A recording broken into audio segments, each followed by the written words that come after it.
Hey guys, welcome back. BDCKR here.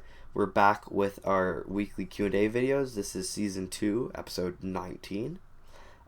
First question comes from Zach Kraft, and they say, "Why do people use silvers? Why?" And then some question marks and exclamation marks, liberally salted in. 3 of each. 3 is the magic number. I understand bronze and dark side, but WTF? Why the face? Yeah. Okay. So this was on our last Q&A, so I'm sure there was the potential it was referring to our use of Regime Green Lantern in this, our weekly Q&A team that also has 2 golds, as you can see, with Containment Doomsday and Elseworld the Flash. Yeah. Short answer, Regime Green Lantern has a great passive, and outside of Red Sun Wonder Woman, nobody else does power generation like Regime Green Lantern. And Red Sun Wonder Woman isn't nearly as good with that passive unless she's part of a Red Sun team. Yeah, she has to be part of like a full Red Sun team? I think it's because it's a 15% boost for each Red Sun member. Yeah. So, and I guess the other part is that his power gen seems like it's better than the amount stated. It says, I think, 25%. And if you compare it to Harley Quinn, who's supposed to be 20% boost plus 20% damage. Yeah. But it's always hard to measure, and it seems like it does more than that.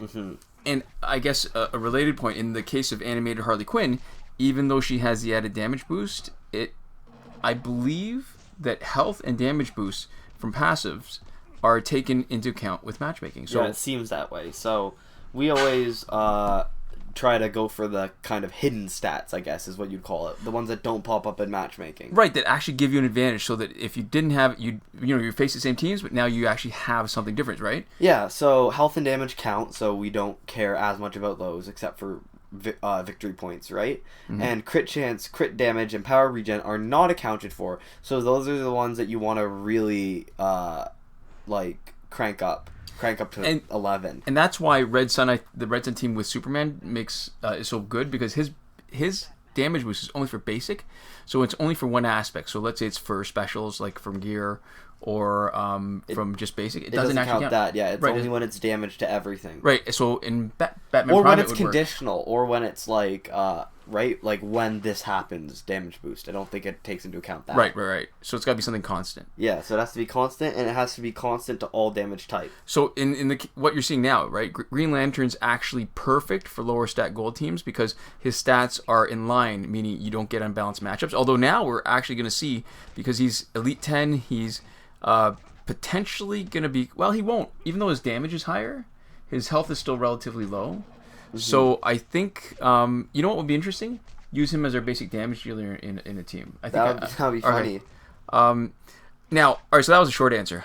Like, not short answer, quote unquote short answer, yeah. So now if we're going to answer the question more broadly, as, just generally as it's actually asked, silvers can actually be really good. And if you haven't seen it yet, we'll link to our all-silver Elite 10 team.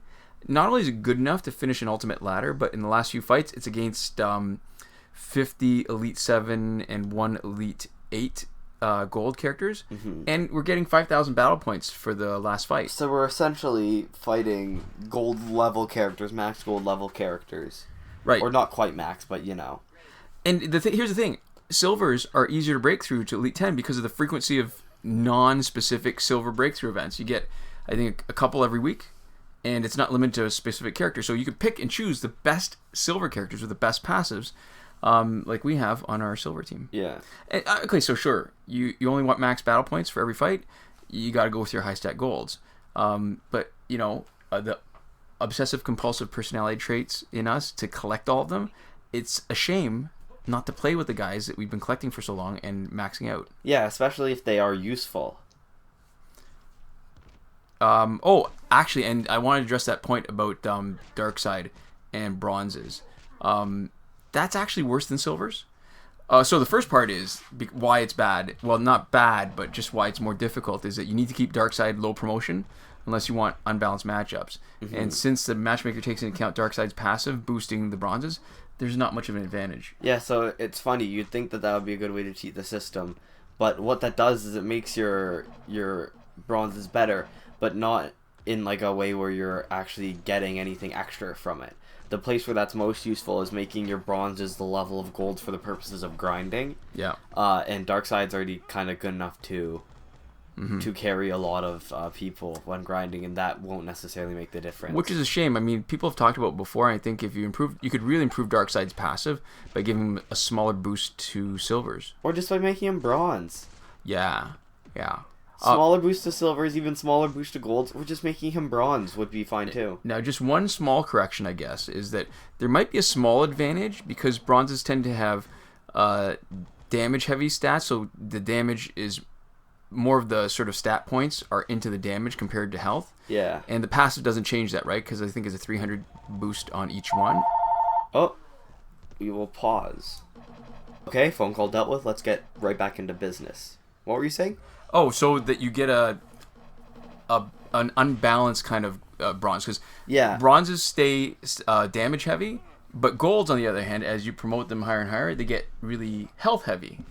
Mm-hmm. So, or I guess comparatively health heavy to bronzes, because really golds are our benchmark. That's true. Yeah. So you get a team that's better damage, but they're also a little bit more delicate because it's less health. It won't take as many hits. And you'll be facing teams that are skewed a little bit more towards health. Yeah, which I mean, I guess is generally our strategy. The problem is that although generally that's our strategy, specifically in this case, you get pretty low battle points, low enough that it actually does matter a little bit. Or you get unbalanced teams, which are both non-optimal. And bronze passes aren't nearly as good, so then you definitely are working at a bit of a disadvantage. Yeah. So anyways, our second and final question of the week, only working with 2 this week, comes from FinestBat, and they say, I use almost the same team with similar setup, but all of them are Elite 10. I augmented Batgirl, and she has the most health. It's a faster team than what your play makes it to be. I gear Jessica Cruz with the LC chest, plus helmet, and GOA. Gauntlets of Azrael. Yeah, just to avoid Mother Box power drain. LC gear also offers a lot of defensive advantages when you block, so eating a special at the start isn't a problem. Important thing though is to use Batgirl's special one more often. I tag her in at the start if it's not a special evader like Injustice 2, Superman. Your team really very unfair matches because of Jessica Cruz, and it makes the team look worse than it actually is. So first I want to acknowledge you're probably right about faster matches. Oh, sorry, this is our all-girls team. Yeah. So you're probably right about faster matches if you use Batgirl Special one more often and at the beginning of the fight. However, so here's the thing. We mix and match so many different characters on teams, right? I mean, right now, if you want to see, we've got a playlist of all our MP videos, and I've got a separate playlist of just the MP videos when we changed how we filmed, so it looks a little better. Yeah. We do a lot of looks different sounds combinations. better. Yeah, for sure. Mm-hmm. But it's still got the same charming commentary. Right, exactly. So it's almost impossible to keep everybody at the same level, promotion, augmentation, so that their stats are similar, so you can actually have a balanced team where you're doing that so much. Yeah. And having one card like Jessica Cruz being that much stronger than the others, it's almost unavoidable.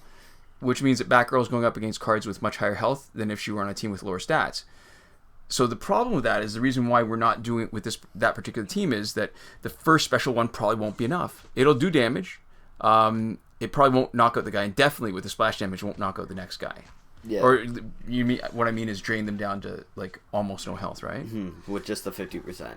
So that's the reason why we're not doing that strategy, mainly because Batgirl is actually the weakest person on that team, and we're taking advantage of her passive. Yeah. Other thing is, we tend to avoid defensive strategies because, at least in my mind, defensive gears aren't nearly as important as offensive gears. Mm-hmm. So sure, LexCorp gear makes a card a little sturdier, but it also means it takes longer to finish because that's an opportunity cost, right? You could have used something else that has more offensive potential, right? Mm-hmm. And so it's a bit of a high risk, high reward strategy, but we prefer to have at least one basic damage dealer, and Jessica Cruz is it on this team. So the opportunity cost of using LexCorp gears instead of the offensive gears that we've chosen isn't worth it to us. And I guess to address the point about Mother Box, she's not in first slot, so that's not really consideration. If it drains Wonder Woman 600, okay, so that's not great, but she doesn't need her special one at the beginning anyways because she's her tank.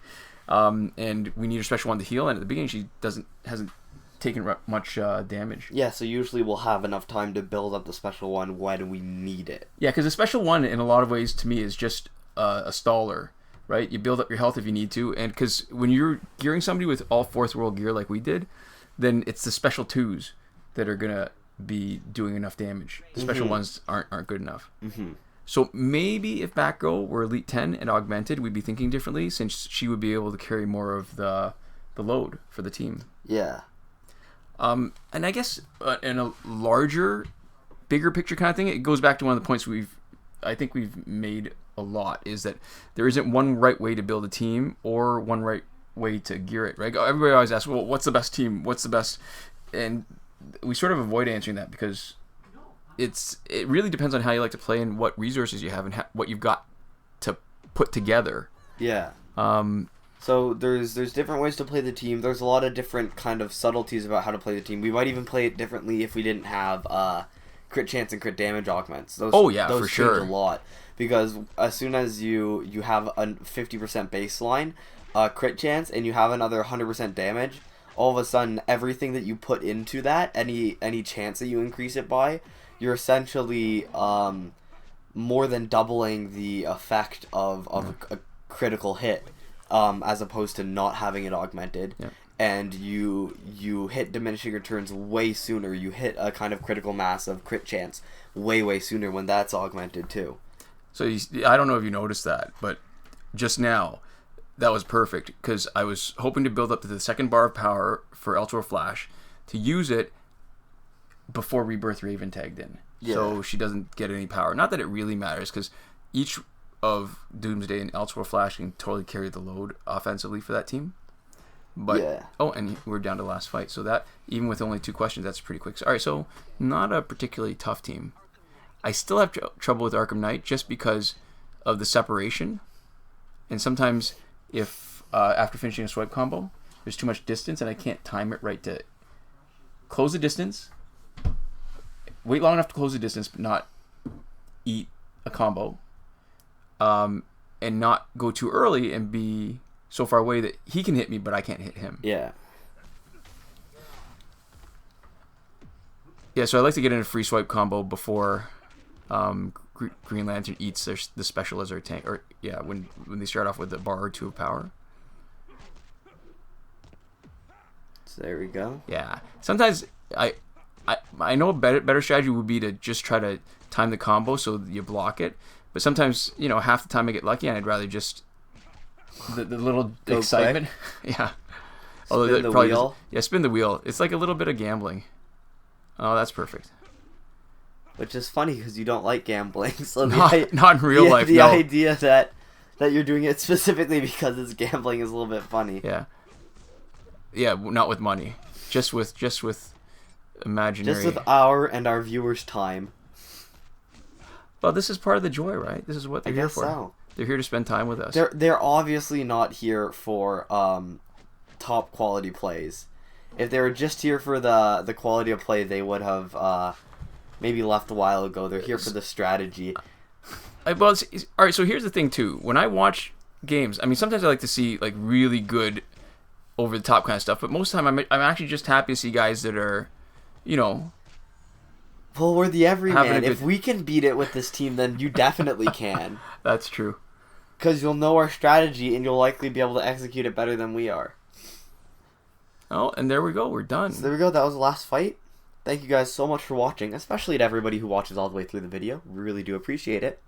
So, yeah, thanks. We'll see you guys next time. Komoda.